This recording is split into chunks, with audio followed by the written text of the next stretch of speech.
My name is Molly Horton, and I'm from Annapolis, Maryland in the United States. So I worked professionally as an interior designer for about 7 years back home, but it really wasn't for me. So I left and went backpacking around the world for about a year. I thought that it was going to be this amazing, life-changing experience, and after New Zealand I was due to come home, and I decided, no, I'm not ready.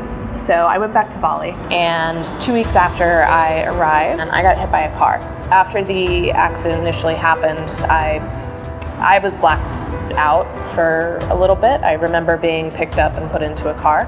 I was taken to a medical center. They quickly looked at my injuries and said, we can't treat her, she needs to go to a hospital. So they got me in an ambulance, and there was this really sweet guy who actually stayed with me the whole time and just held my hand. He kept saying, you're gonna be okay, you're gonna be okay. And at this point, I had really no idea what kind of shape I was in, but it wasn't until I got to the actual hospital and they took the dressing off of my foot that I saw the injury that was there.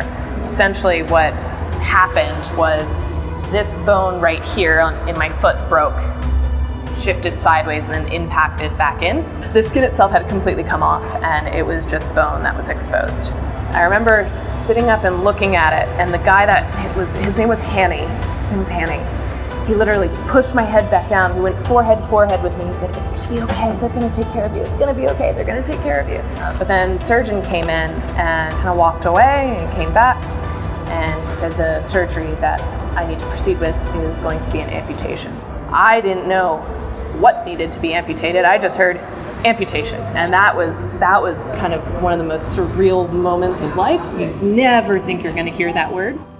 And then he said, it's just the toe. And I was still like, no, I'd like to keep that part of my body if possible. At that point, I got calls from back home. People were telling me, it's time to come home. You've gone on this amazing trip. You need to come home. And it was too late. And I was sitting here crying about losing a toe, and I had this realization that was just really unnecessary. And if anything, it was actually quite funny that I went through this accident, and the worst thing that happened to me was I lost a toe. I decided to approach it with the side of humor, and I just joke about it. I'd go to the beach and talk about how I have 10-toe envy, girls with their cute feet. Mine just looks messed up, but it's great because it's a story. It still hurts. So the accident actually just happened 1 year ago. I was in bandages for 5 months. I had to regrow a lot of my skin, and I actually just got feeling back in this part of my foot about 4 months ago. So it's very new.